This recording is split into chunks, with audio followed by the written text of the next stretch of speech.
Good morning, ladies and gentlemen. My name is Simon Mills. I'm a Senior Associate at the Zien Group, and I'd like to welcome you all to today's webinar on the importance of finance in scaling up net zero steel and concrete production.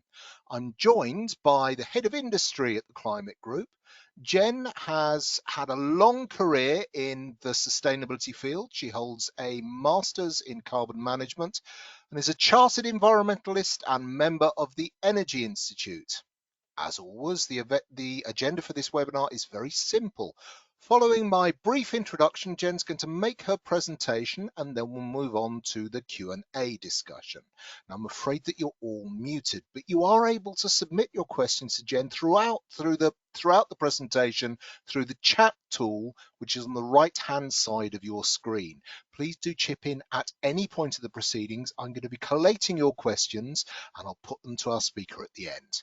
Now, we're going to be recording this session, so you're going to be able to access the presentation and discussion at a later date. But before I move on, I would like to thank our sponsors from the FS Club, which is the premier global executive knowledge network for technology and finance, where members and their guests can meet over a glass of wine to debate key issues which impact on financial services, technology, and society. It's very much like a 21st century version of the city's 17th century coffee houses. Now, time is running on, so without further ado, I would like to introduce today's speaker. Jen, tell us about the importance of finance in scaling up net zero steel and concrete production. Great. Well, thank you very much, Simon, and good morning to everyone. Well, good morning, everyone dialing in from UK and associated time zones, and then those to anyone else further afield. So thank you very much for inviting me to speak to you all today about this topic that Simon has introduced, essentially the green transformation that we need to see within the heavy industry sectors globally, specifically focusing on steel and concrete. So this is at the core of what Climate Group does, and we're really driving that deep, real economy concerted effort in this space, but quickly. There is a real need for speed here. So thanks again for joining. As mentioned, I'm Jen Carson, Head of Industry at Climate Group, and responsible for coordinating the strategic development and execution of both of our SteelZero and ConcreteZero programs. So I'll go into a little bit more detail on those and how we're supporting that mobilization, and then the importance of financial services sector in supporting that. As Simon has said, please do submit questions, and we will actually be running a poll as well in a couple of moments, so you'll also be able to engage with the content in that way. So we've got about 45 minutes together. I've got about 20 minutes to give that brief introduction, and then we'll move to the Q&A. So on the next slide, I'll just give a quick context for Climate Group so that you all know who we are, what we're focusing on. We were founded nearly 2 decades ago now so 2024. We'll be having our 20th anniversary actually next month. And we're the first NGO independent body to specifically work with leading companies who were genuinely addressing sustainability and climate change into their operations and their business critical decisions. Now that's happening with many companies across all different sectors of the economy and in different geographies globally. But that's kind of where we founded our focus. And back then the conversation really was quite different. So it's astounding for us to have seen the pace of change already over the last 20 years. But over the next 6 years to 2030, this is the really crucial time where we need to be working with the companies we're already engaged with. So you can see here 700, in the hundreds, 750 businesses across the energy, industry and transport work that we're doing. But also very crucially, and I was just discussing with Simon before the webinar started, the importance of policymakers.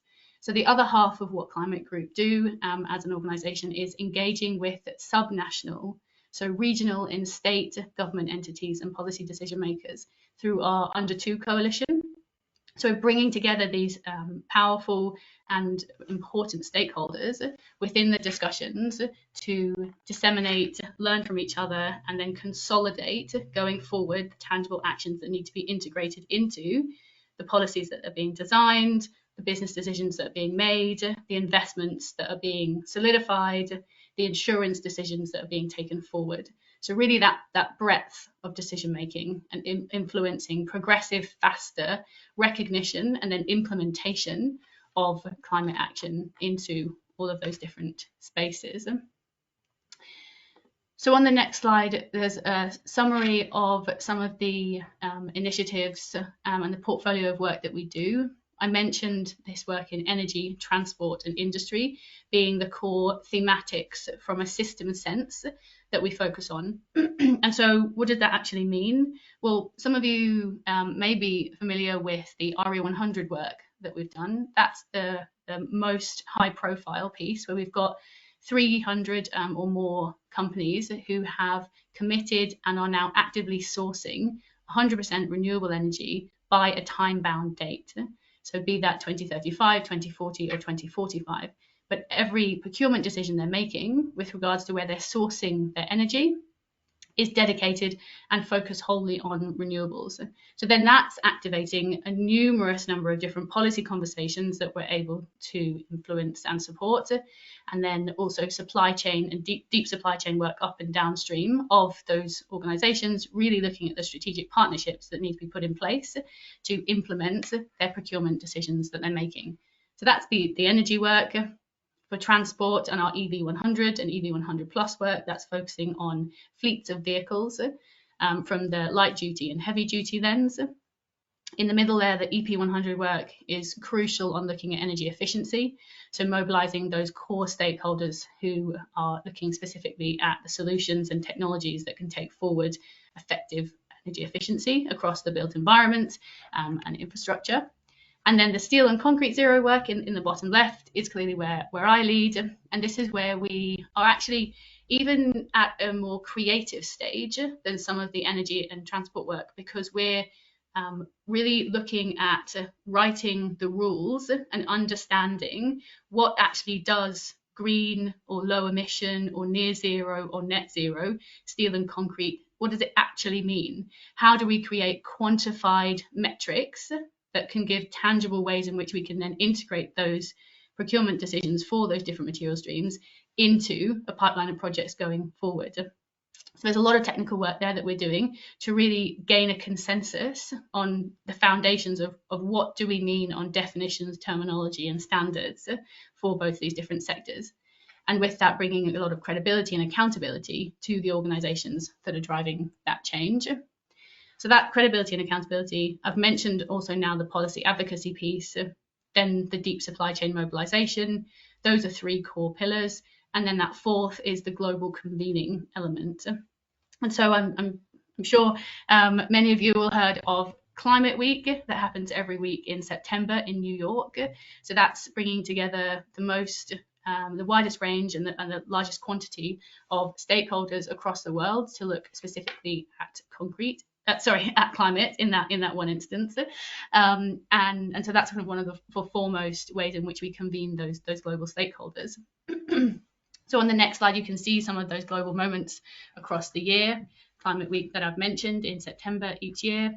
We then take the Under 2 coalition of representatives to COP and hold our annual General Assembly, because there's a real importance and increasing recognition that key stakeholders really on the ground in provinces, states and regions hold a lot of the material ways in which they can take forward national level set policies and international multilateral decisions that happen at COP. So really bringing those stakeholders on the ground driving policy in their regions to this moment. That's another core element.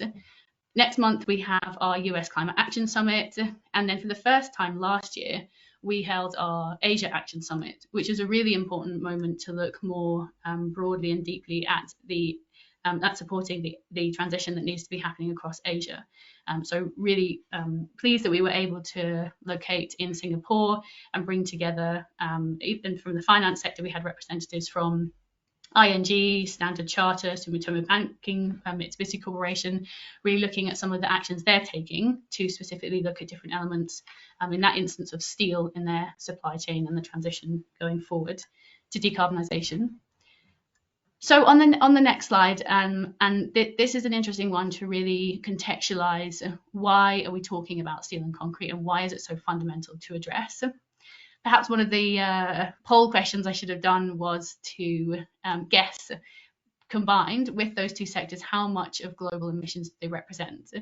And it's a staggering 15% across both of them. So just from steel and concrete together, it's the production of that accounts for 15% of global emissions currently, and that's the equivalent to everything in the transport sector, for example. So there's a real opportunity to be specifically looking at really substantial challenges that are occurring with regards to emissions associated with the production processes.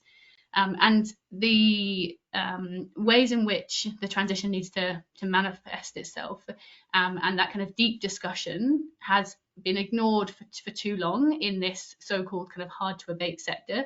So there's a real urgency with regards to looking at the key decision makers who can take forward progressive actions and change, specifically with regards to these two areas.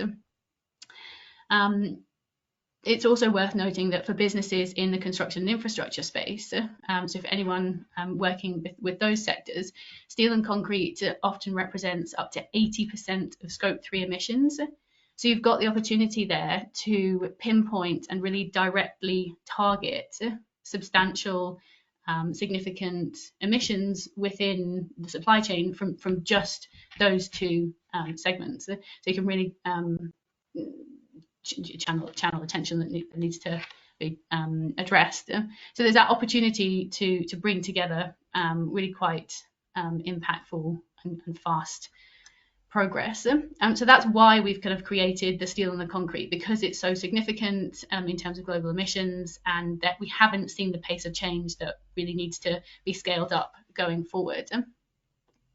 So we'll go on to the poll, and we'll have the question in terms of who do you think will drive heavy industry decarbonisation most effectively in this coming decade? So in this kind of era of change that we need to see, they've got 5 different options listed. So policymakers at the top, buyers and consumers of steel and concrete, then innovators and the suppliers who will need to be producing it, NGOs and civil society, and then financiers.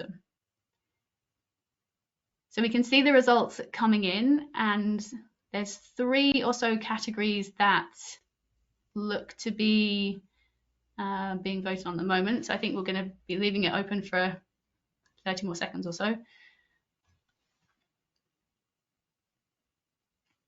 Oh, no, there we've got the results. Is that right? And is that now being shared? Simon, can you confirm that you also see the results? Yes, that's being shared, and I can see that innovators are in the lead, closely followed by policymakers. Very interesting indeed. Excellent. Okay, so I'm going to talk through some of the change that we're seeing from each of those 5 different sectors, and noting that we saw policymakers as front runners in the poll just that we've seen. So the good news is that momentum is building. It's starting to become clearer that heavy industry decarbonisation is driving towards the top of the political agenda, both, well, actually across all 3 lenses, from an international, multilateral, a national and a subnational space. That's, there is a huge amount more to be done, but from the growing number of multilateral vehicles that are specifically looking at the policy frameworks needed to be put in place to effectively drive decarbonisation in both these sectors. We've got things from COP26, where the UK government launched the breakthrough agenda and specifically honed in on one of the focuses being steel. Just last year, from the UAE government and COP presidency, they dedicated the launch of their new vehicle to, and it is called the Industry Transition Accelerator. So that is again focused and dedicated focus on this space. And then there's been several pivotal reports over the last years or so from the IEA, from OECD. There really is a long list. There has also been beginnings of focused efforts on green public procurement. So regulators and national policymakers and authorities looking at their purchasing power and influence and how they can integrate policies that look at either building codes or voluntary or mandated levels and thresholds on emissions or embodied carbon going into steel and concrete. So UNIDO, work that's being done by the UN on a program that's called the International Deep Decarbonisation Initiative, IDDI, is an example there. So we're seeing many effective ways in which stakeholders are coming together to start really dedicated focus on looking at this from that policy lens. National governments have listed, pardon me, some examples here of, again, a plethora of different specific policy measures and decisions that are being put into play. Clearly, one of the most relevant and talked about is the Inflation Reduction Act, the IRA in the US, to really support that step change in technology implementation across production sector. But also they're an example where they've been looking again at the purchasing power, and particularly in concrete, of the materials going into public infrastructure and construction. And so looking at ways in which they can mobilise from both that supporting the supply side to decarbonise, but also activating demand side decisions to be made. And then we can triage that together to create a holistic environment that really drives forward progress at scale and pace. The CBAM in Europe is obviously another much talked about mechanism, and that's obviously adding costs to the emissions intensive imported materials by putting in place compliance rules. Also a big focus on hydrogen in a variety of different ways. So I'll maybe pause there because I'm noting the time and there's quite a bit to go through yet. On the next slide, we talk to the following segment of buyers. So really those who actually hold the pen on the level of embodied carbon that they're going to accept into the materials that they buy. This is a particularly influential actor, one that we work very closely with. So those who are specifying, procuring, designing, OEMs who are building different vehicles or ships or bridges, roads, etc. So across that broad range of different actors, we're seeing a big upsurge in attention and implementation of looking at the scope 3 emissions, identifying what makes sense for them to tackle in the first instance, and then coming together to embed that into procurement decisions that they're making. So quite a remarkable characteristic of the work that we're doing is bringing together the architects, designers, engineers, contractors, developers, real estate companies, all in the same room to align on what is the ask of the supply chain and really build that transition to a new normal. So creating that new business as usual. And this is going to be really interesting for some of the metrics and ways in which the finance community are starting to look at what is the ask and what is the requirement of different stakeholders that they will provide finance to. So I've listed a good number of different examples here that are really pioneering organisations that are looking very actively at ways in which they're discussing with their supply chains up and downstream and integrating requirements, etc. On the next slide, we start to look at the innovators who are challenging the market, and then I've also noted incumbents are beginning to shift their business as usual. And this was the other category in the poll that was selected, highly kind of looking at that policymakers and then innovators landscape. So from the concrete side, which is on the right-hand side of the screen, there's a plethora of different innovators who are like absolutely ready and waiting to flourish. On the steel side, meanwhile, there has been a lot of work and analysis and now moving into steps towards implementation, that steel decarbonisation is both technically and economically feasible. The research is coming out showing that it just needs the right financing. So we've got the technology in place, there are spaces where the economics add up. I'll give another example in a moment. And so we really need to be activating those decisions that are being made from different financial support. So I've listed here SSAB, H2 Green, and Boston Metal. They're the most well known in the steel space, and they've secured several tranches of finance recently to move along their maturity in operationalizing their production facilities. So let's move to the next slide and look at some of the examples from the civil society lens. And we're seeing this is absolutely stepping up, and scrutiny is kind of growing, and that pressure, particularly on the steel side. But there's an example there as well from a concrete lens. There's new organisations that are being created, such as Steelwatch. That's the first screenshot here. And that's really working with specific pressure points and parts of the supply chain to demand an absolutely credible and integral 1.5 degree aligned strategy, and then implementation of that. There are groups coming together to challenge and kind of comment on the appropriateness of different industry solutions or standards that have been proposed. So one here for the titled GSCC standard that was released last year, and then the reaction and criticism from stakeholders in the civil society space. There's been some very interesting and high-profile examples in the last few weeks from Korea. Some greenwashing litigation claims against POSCO, who is the largest national steelmaker in Korea. But not only POSCO, there's also been now high-profile examples of claims being made and pressure on the banks and finance community who have been supporting POSCO in raising debt for the transition or the assets and the plans that they have proposed in terms of blast furnace relining, which is not in line with what we need to do in terms of transitioning and decarbonising. So really starting to see a lot of momentum grow in this space around civil society pressure and litigation.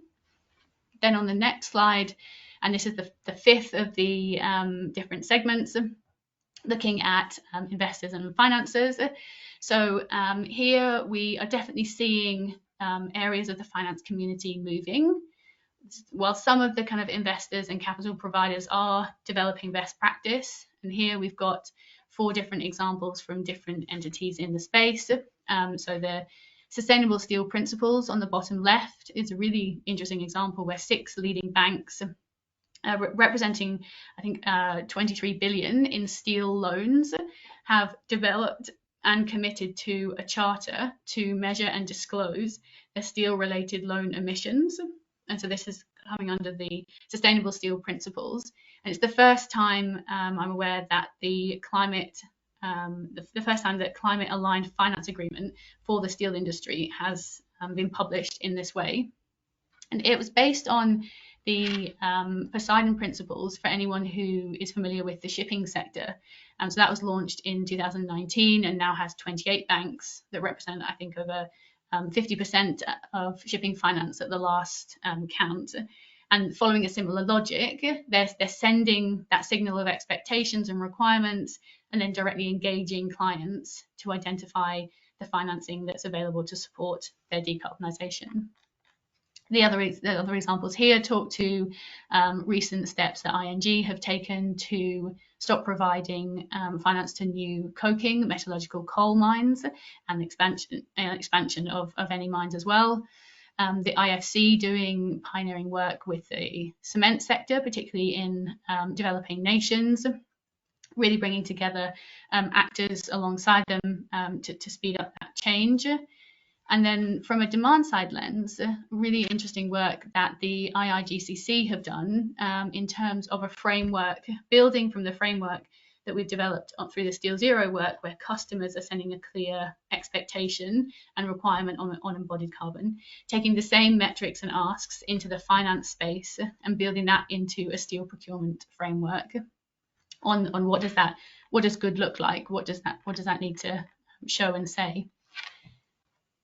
So just to kind of sum up in terms of some of the themes that are coming through across those 5 different key stakeholders in the landscape. On the next slide, we've got just a summary of what are the key elements that we're starting to see beginning to drive change. And so there's that real awareness building on embodied carbon, whether it's in public or private sector, in procurements or investments. But that's a real theme that's coming up. There's carbon diplomacy measures, they're increasingly coming into play, as well as ESG disclosure rules.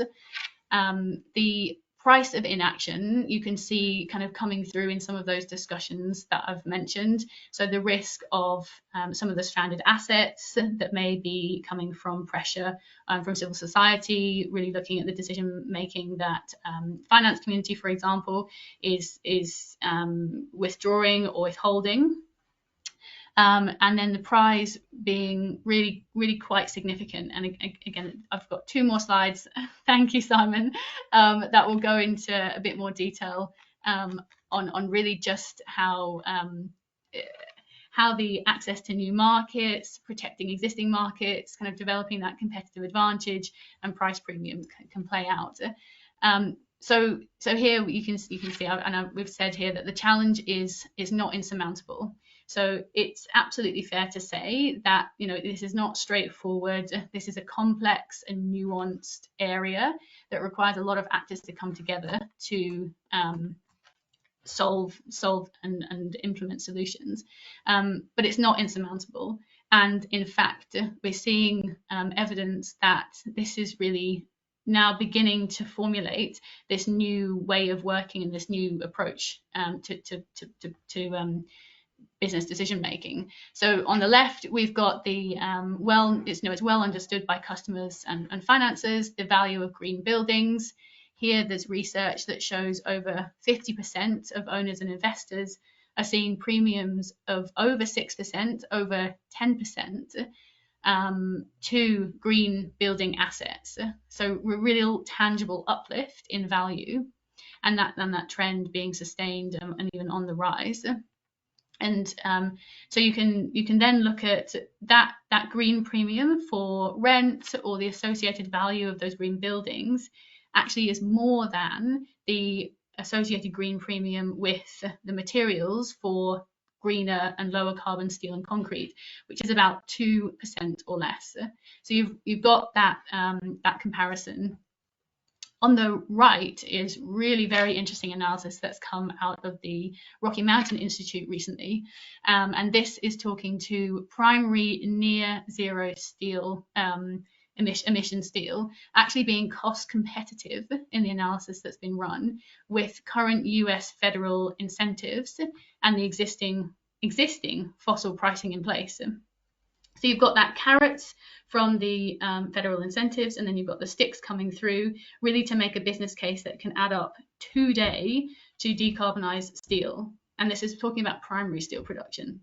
So this is really interesting and really potentially game-changing. So I let that sink in, hopefully, and really worth having a look further at that work. If we look over to Europe, there's similar pieces coming through, but in a different way. We know that European steel plants, they're going to be looking at the full cost of carbon emissions by 2034, if not earlier, with those free allowances being taken out of the ETS. And so the Financial Times, for example, reporting that that could equate to $200 cost per each ton of steel that's produced in blast furnaces. So those production processes that haven't transitioned. And that's almost 30% of today's price. So that's a really huge proportion.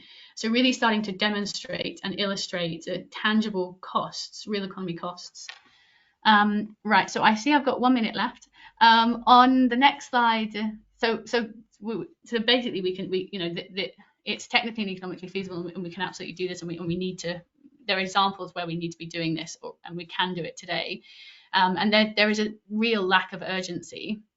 So we unfortunately are still seeing emissions rising in the building sector, which is obviously the opposite of what we need to be seeing. There's really interesting analysis there on the top right from McKinsey that's talking to steel in this instance, where that material is crucial for the low carbon economy transition itself. So we're talking about the build out of electricity infrastructure, transmission and distribution grids. We're talking about hydrogen infrastructure. We're talking about wind power, renewable energy generation assets, electric vehicles. Steel is crucial to doing that. And so we absolutely need to decarbonise it to allow us to then decarbonise the rest of the low carbon economy. So I think, yeah, really, really useful to hear a sense from yourselves on which are the sectors that you're working with. It's not just steel and concrete per se in the production and supply lens. There's this whole plethora of actors from the demand side lens. So the automotive companies, where are they going to be getting their steel from as blast furnaces close? The shipping companies globally, electronics, construction and infrastructure, what are the solutions that are being looked at for the alternatives to the current cement heavy concrete that's used? So there's no simple fix, there's no silver bullet. The market transition is going to be nuanced, but it's not too difficult to do, and we're already seeing coming to the fore absolute examples of innovation, financial decision making that today makes more sense to integrate a greener future, and then all of the different policy mechanisms that are starting to be investigated and to some extent implemented to really support that enabling infrastructure. So I'll pause there just to say we're at that critical juncture like right now where all different actors, some are stepping up, more need to, and so really kind of looking forward to how best we can take a lot of this forward. Fantastic. Thank you, Jen. Now I can see we've got a lot of questions from our audience, but as the chairman, the privilege of asking the first one falls to me. So first of all, bit of disambiguation. Low carbon steel is steel which has got less than between 0.32 and 0.05% steel by content, but we are talking about low carbon emission steel, and currently there aren't really any recognized standards for this type of steel. So my question's in two parts. First of all, what progress is being made on developing these standards? And secondly, if I was a car manufacturer or somebody in the construction sector seeking to actually purchase low carbon emission steel, how can I be guaranteed that what I'm procuring is low emission steel? How can the provenance be proved? Is there certification to ensure it's genuine? Mm-hmm, mm-hmm. Okay, perfect. I've noted those two kind of questions down, and they definitely interlinked with each other as well. So the first on what progress is being made with different standards. So there, I'm actually thinking through to the chairman of World Steel Association recently noting that in the last 24 months or so, and the sort of statement was made about a year ago, so those previous 24 months, there had been a real U-turn in attention and decision making around the development of standards and other elements of steel decarbonisation.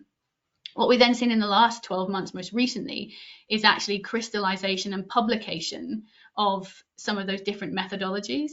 So we work in conjunction with Responsible Steel, who for the last 6 years have been focused on creating a standard for the steel sector, not only actually on carbon emissions, but more widely on the wider environmental, social and governance. So water, biodiversity, human rights, all of those specifications that need to be considered under a really holistic standard for what does credible good look like.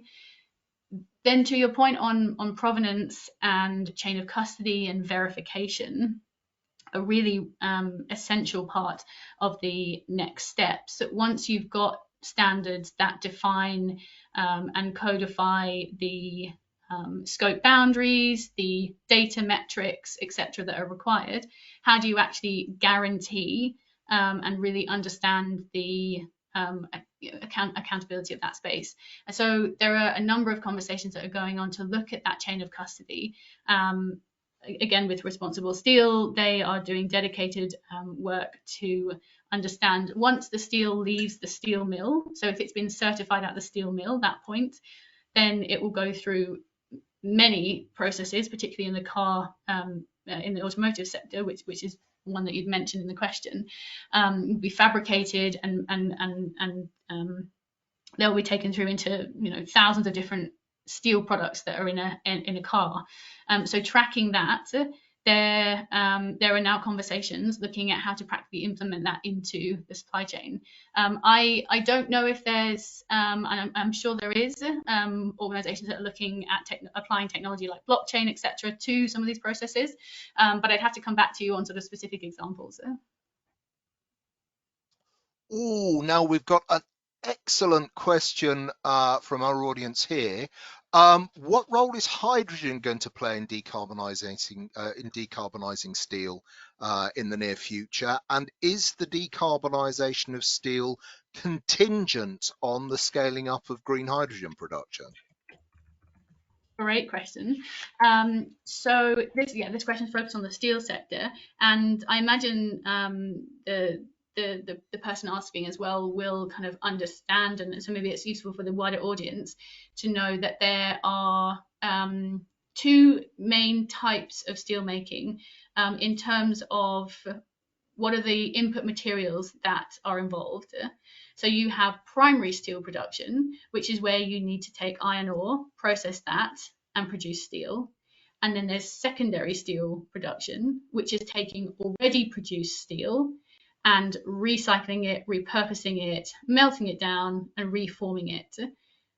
So in terms of the primary steel production, because the inputs are coming from iron and the production process is much more intensive and requires much higher temperatures and rigorous, extensive processing, that's where the fuel source needs to be shifting from traditionally coal and gas that's been used in blast furnaces and production processes to the renewable alternatives, which green hydrogen is the natural go-to stepping point.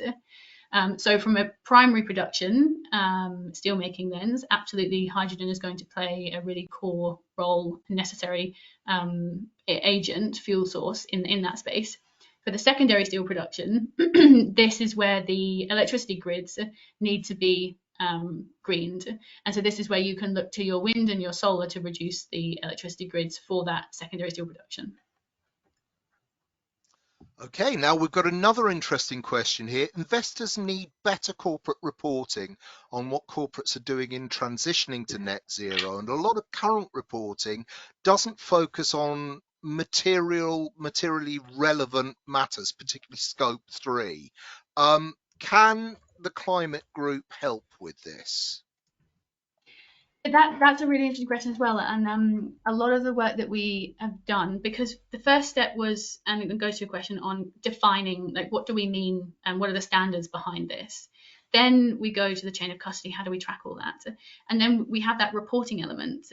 And so actually we've just recently reached a milestone where the SteelZero, the first annual reporting activity from SteelZero members, so consumers like Maersk or Ørsted or Lend-Lease, have been asking their supply chain on that reporting element of giving insight and understanding into that focus on material relevant metrics.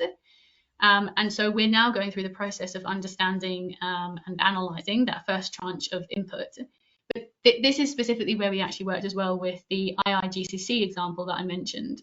And so in terms of the question and investors needing better reporting, like, absolutely. And that is front and center, one of the core pieces that we are actively driving from a consumer lens, but really wanting to work with other actors where it can benefit the questions and the insight and granularity of evidence-based information that you have in terms of understanding the kind of risks associated with portfolio companies you're working with. Now we've got two linked questions here that I'm going to put together. The first is, do we really need new innovative technologies, or is this more about upscaling the existing technologies we have? And the second question, which is linked, is continuing innovation in steel and concrete increasing the commercial advantages of near zero materials? Okay. Um, so I said this to all the questions actually. That's really interesting on that balance between, do we really need new innovative technologies versus actually upscaling and using the technologies that we have. So I mean, ultimately, it's going to it's a mixture and a balance of both, but absolutely in the first instance, and in both the steel and the concrete space, there are unequivocally existing technologies that can and need and are being applied to other production processes, or in the instance of concrete, which is particularly interesting, because we need to look at the specification requirements that currently are kind of in behavioral practice, and actually updating some of those can then open up a lot more alternatives and new technologies that can produce alternative cementitious materials that can be embedded into the concrete, and so really swiftly upscale existing technology, but that is nascent at the moment. Then yes, there will be a level of new innovative technologies that are needed, and especially if we're really looking at that absolute net, even negative near zero, there is in all likelihood, because of the um, the challenging state of affairs in terms of the speed with which we need to move on actually tackling climate change, there is likely to be a level of kind of new innovative technologies that we don't see now coming through on really drastic, radical emissions reduction very quickly. Okay, now this question cuts straight to the chase. Where are the best commercial opportunities arising from these sectors, and who can expand profitably, and what do they need to do? Okay, well, yeah, that's obviously the golden question. Um, my work does not fully focus on the nitty gritty of the commercial side of things. So we are working with organizations from a more collective, aggregated, and messaging perspective. So I think I can definitely think further on this, and it would be wise for those looking at this to obviously be looking at geographies, and the existing but also upcoming decisions that are being made from those kind of political lenses on then how that will play out for commercial players in those markets. So we saw, for example, the US example, and that current analysis based on the decisions that are in place at the moment from the carrot and stick lens. You'd be wanting to understand what does that mean in the next 2, 4, and 6 years, as an example. Right, guys, I think the answer is you don't get this kind of advice for free. So stump up if you want to know more. Now, this is an interesting one. What are the major bottlenecks to decarbonising concrete and steel? Hmm. Yeah. Um, there. Yeah. I think what I was trying to kind of bring out in the webinar is that there are challenges across each of the stakeholder groups, um, that they specifically are kind of well positioned to address. So in terms of bottlenecks around scaling up technologies, there are decisions that policymakers need to be making on effective and immediate industrial decarbonisation strategies that then play out in support of specific technologies. So that's going to be addressing a bottleneck in terms of the enabling infrastructure that steel and concrete plants rely on to decarbonise their fuel sources, for example. And the Yeah, I'll maybe have to leave it subsidisation there. of fossil fuels can't help either. As we were discussing before we came online, Jen, the one thing that investors can't manage effectively is policy risk, and without a stable policy environment, it's difficult to make long-term investments. Now, one time for one last question before we wrap things up. Is there anything we can do as individuals to help move things along? Yes, absolutely.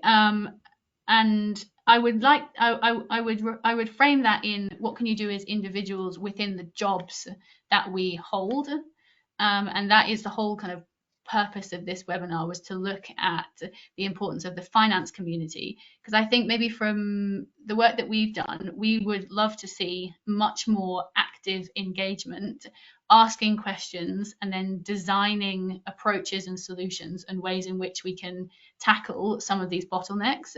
So talking about another major sort of bottleneck piece is, I think, a lack of awareness and visibility on just how substantial the emissions coming from these two sectors are, and therefore what can we individually do about that.